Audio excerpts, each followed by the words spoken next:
ñu ngi leen di nuyu di rafetlu ànd bi ngeen ànd ak seen programme Walf TV ñu am mbégte di dalal tey sunu gan gi ci invité de la mi-journée Cheikh Oumar Ndao nekk jàngalekat enseignant chercheur en physique ca université Cheikh Anta Diop de Dakar bokk tam ci cercle des cadres de la République des valeurs bi nga xam ne Thierno Alassane Sall moom moo ko jiite mu nekk responsable parti République des valeurs RV fële ca Kaffrine ñu koy dalal ci plateau Walf TV l'invité de la mi-journée ñu ngi lay dalal di la nuyu. waaw maa ngi lay sant bu baax di la gërëm di rafetlu invitation bi. di nuyu sénégalais yu ñuy seetaan di profiter occasion bi rek di jébbal sama njaal population Kaffrine yëpp c'est que tey amaan démb ñàkk nañu benn kilifa boo xam ne ci Kaffrine amaan ñëpp ko xam nekkoon ab jàngalekat. bokk suñu formation bokk suñu également suñu ñu formé ba tey amaan nañu ak si yenn niveau yi. donc di jaale toute la population kaffrinoise et particulièrement la famille Diallo au niveau de Guinaw Rail. Cheikh Oumar Ndao dañuy desandi foofu la ca Kaffrine wax ci li nga xam ne élection législative yi ñu génn yow yaa représenté woon République des valeurs bi nga xam ne mi ngi woon bokk ci coalition Aar Sénégal Thierno Alassane Sall doon jiite coalition bi fële ca Kaffrine dañ leen duma. waaw fële ca Kaffrine amaan on a perdu les élections mais bon on peut dire que perte nañu waaye aussi.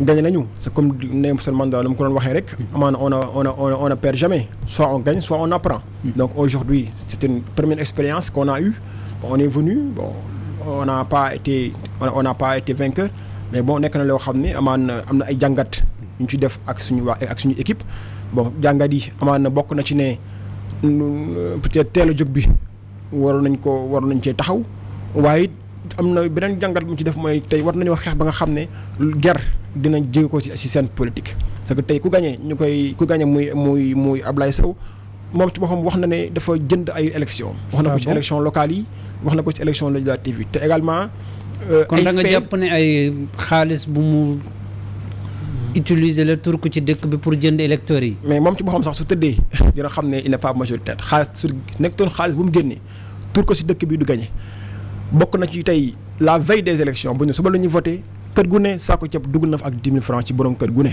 ba ci man mii sama kër donc amaana tey te loolu mu nekk ay provocation yoo xam ne moom daf ko doon def mënoon naa indi sa ay instabilité ci élection yi waaye amaana j'en passe donc pour vous dire que tey moom si boppam xam na ne gañewul ak la manière dafa gagné parce que il a acheté le jour du vote tamit am benn centre de vote booy dem te doo fa gis ay ditam yor xaalis di distribuer di jox ay militants di def détournement de vote te loolu c'est des faits yoo xam ne tous les candidats de l'opposition dañ ko constaté ñu wax ko clairement amul benn suite donc moom ci boppam xam na ne su doon def campagne dem toog sa kër ñu Kaffrine nooy xëy voté il sera minoritaire mais il est ce qu'il a fait c'est un achat de conscience que nous dénonçons.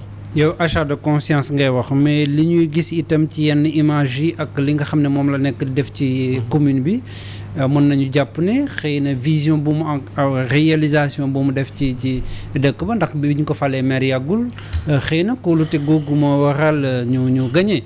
xam nga yow da ngaa gis ay image man dama kaa dund damaa dem battre campagne wër les 9 chefs-lieux de commune à Kaffrine alors non seulement quand on parle d'élection législative c'est pour le département.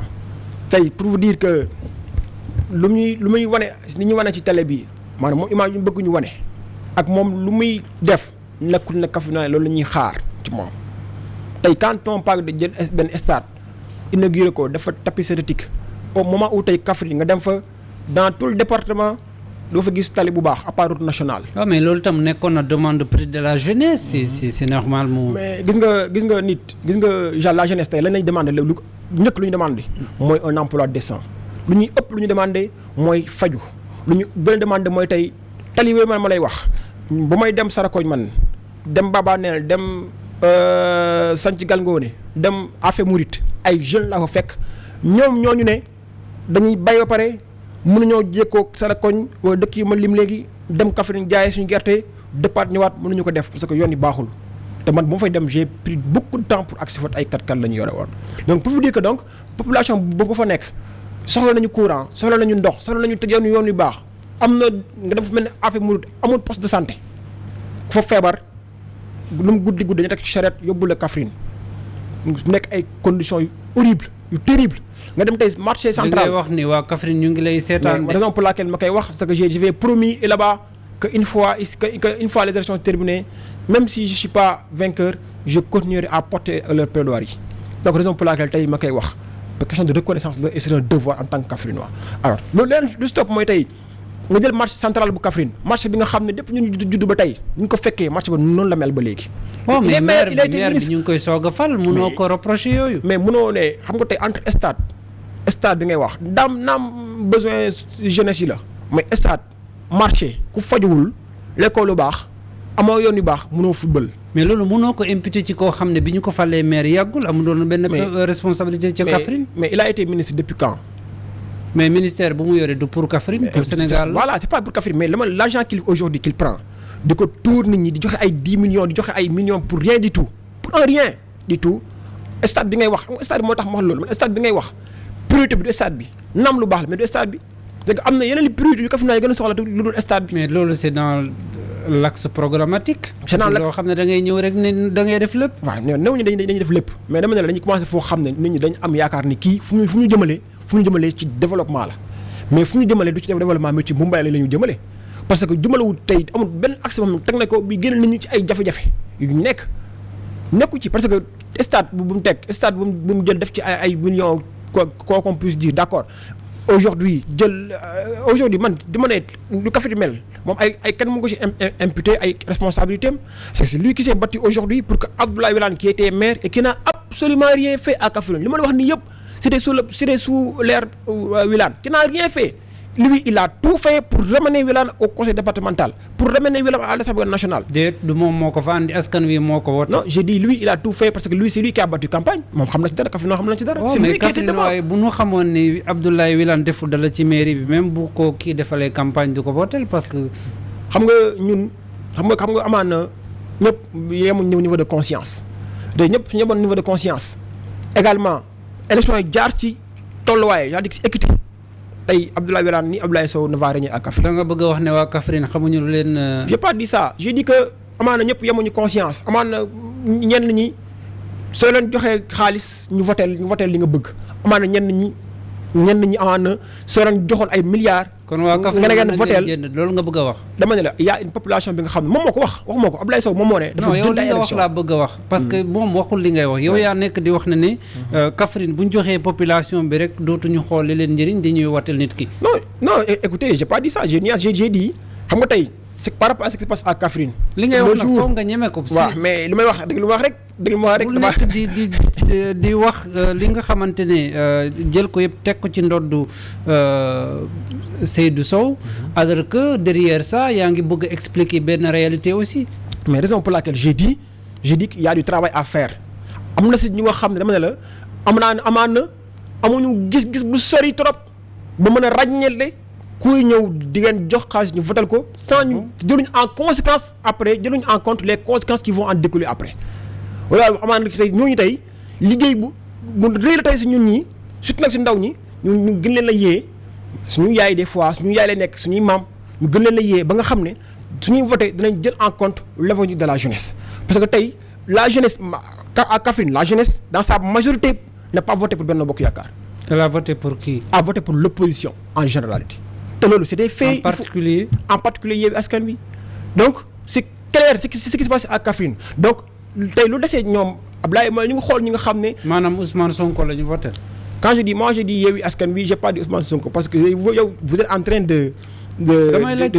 non ce que vous êtes en train de faire c'est dangereux. C'est que Ousmane Sonko il dirige Yewwi. Il est Sonko n'est même pas tête de liste de la coalition Yewwi Askan Wi parce qu'il n'y avait pas de liste majoritaire. Il y avait que la liste des suppléants.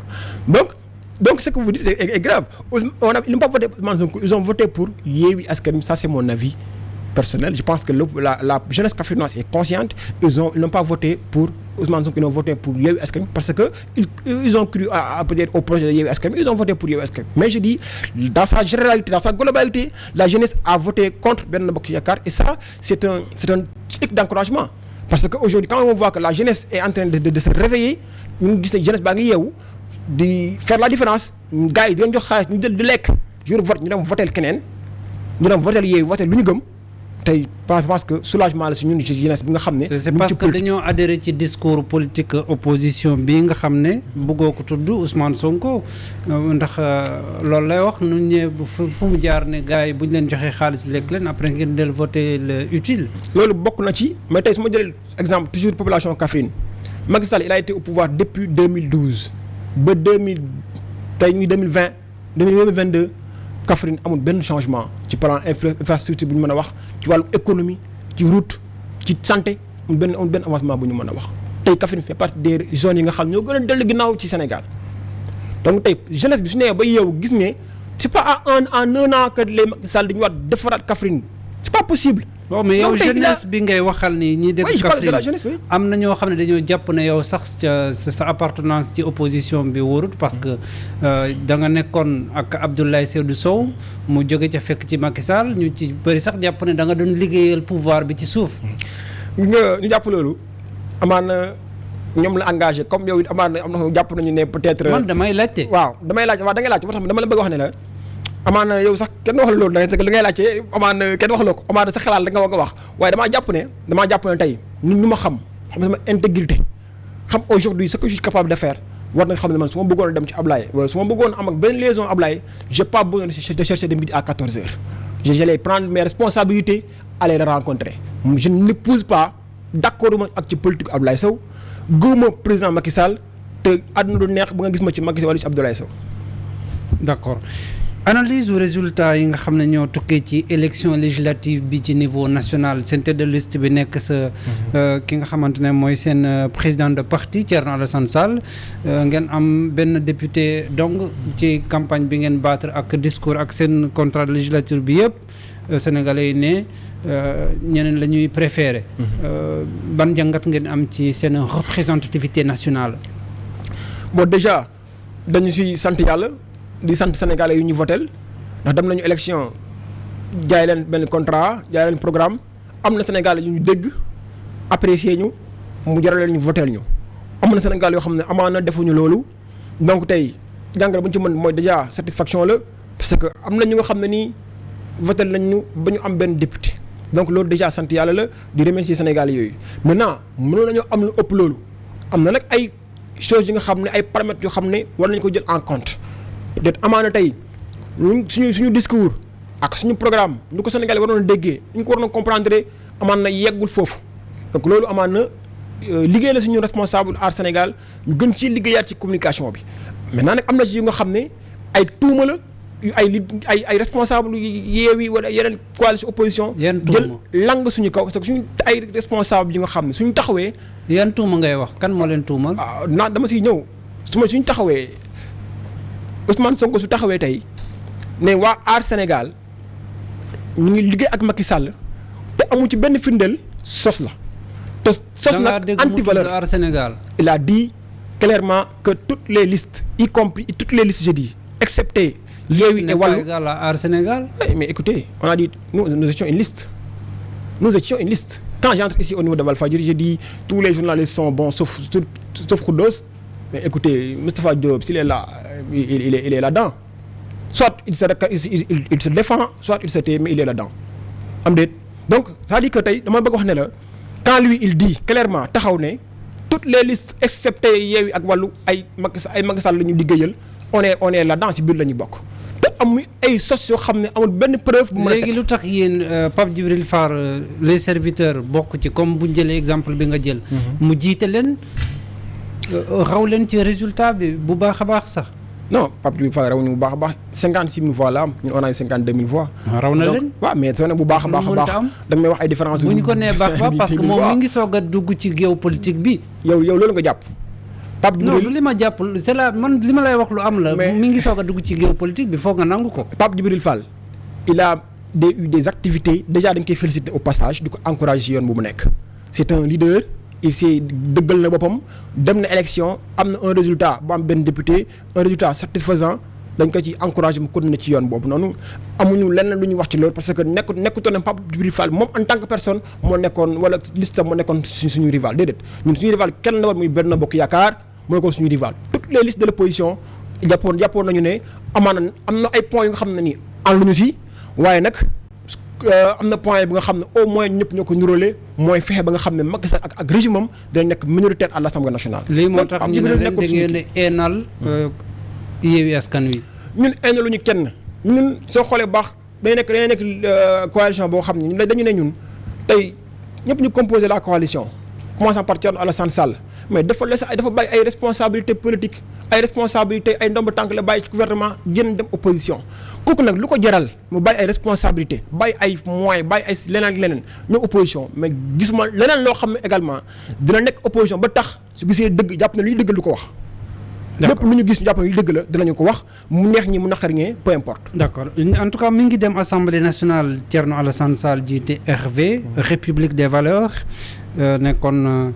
En tout cas tête de liste Aar Sénégal ci assemblée nationale bi mu jëm nag foofu ci configuration résultat yi ñu am baatam mën na compter bu baax a baax ci li nga xam ne moo jëm ci wàllum présidence de l'assemblée nationale.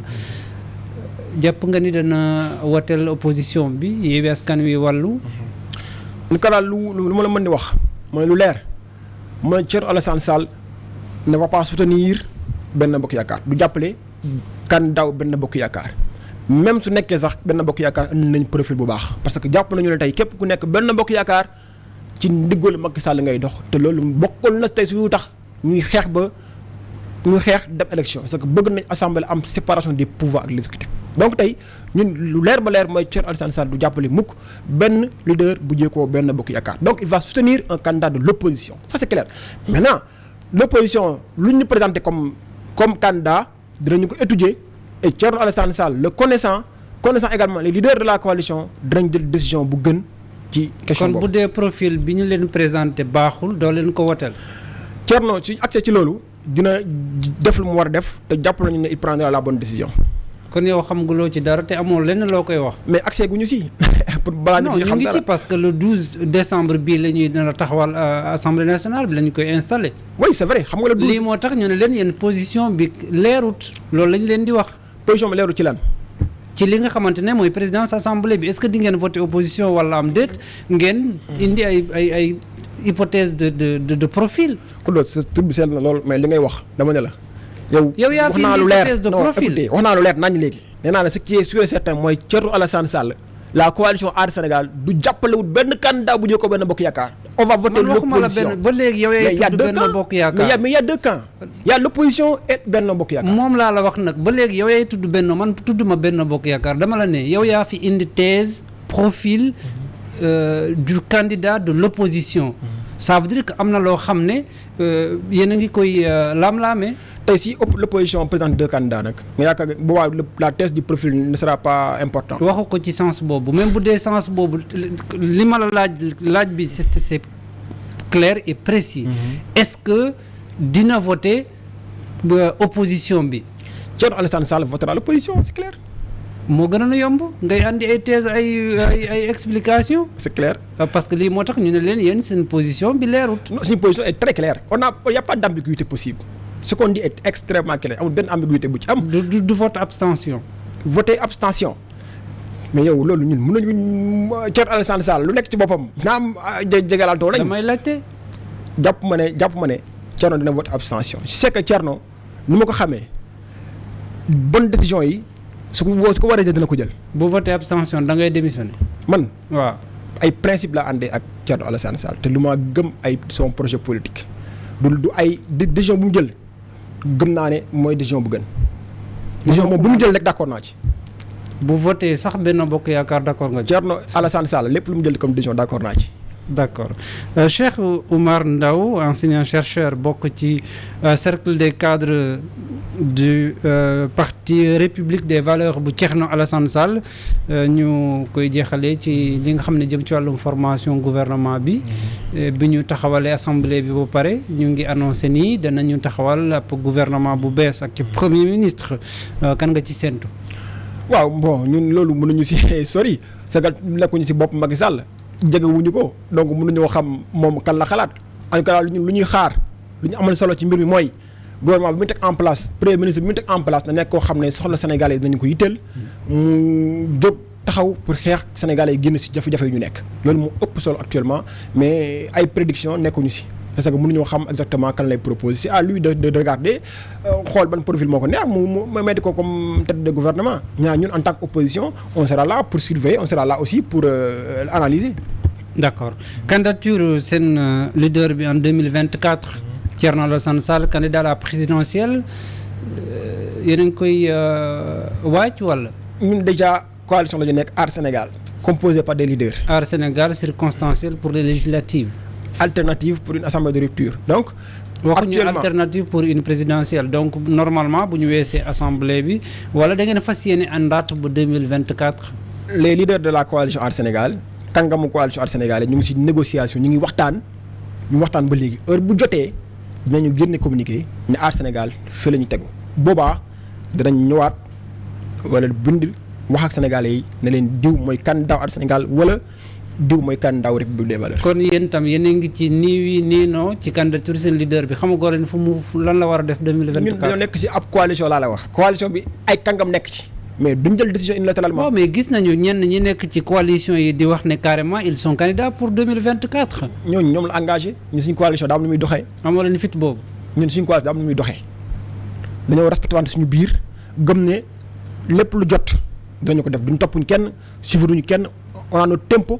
on a notre chemin on a notre ligne de conduite. d'accord ñu ngi lay jaajëfal Cheikh Oumar Ndao. merci beaucoup maa ngi lay jaajëfal bu baax a baax ci invitation bi di sant di gërëm Sénégal yi may seetaan yëpp. Cheikh Oumar Ndao nekk jàngalekat en physique ca université Cheikh Anta Diop de Dakar mu bokk itam ci parti République des valeurs bu Thierno Alassane Sall ñu am plaisir di ko dalal ci plateau l'invité de la mi-journée ñu ngi leen di jaajëfal di rafetlu ànd bi ngeen ànd ak seen programme Walf TV di leen dig daje ëllëg ca yeneen jotaay.